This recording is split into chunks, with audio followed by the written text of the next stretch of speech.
అందరికీ నమస్కారం. సినిమా చరిత్రలకు తొలి సంతకమైన దర్శకులకు, ఈ వేదికపై ఉన్న దర్శకులందరికీ నమస్కారం.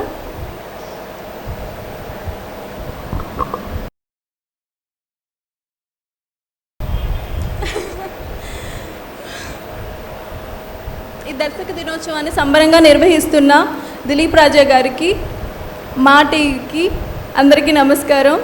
నేను చెప్పేది ఒకటి, సినిమా బ్రతకాలి, మాలాంటి వర్తమాన నటీనటులను దర్శకులు తీర్చిదిద్దాలి.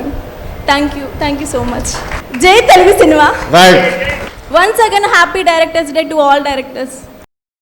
ఈ ప్రోగ్రాంపై మీ యొక్క అభిప్రాయాన్ని లైక్ చేసి కామెంట్ రూపంలో తెలియచేయండి.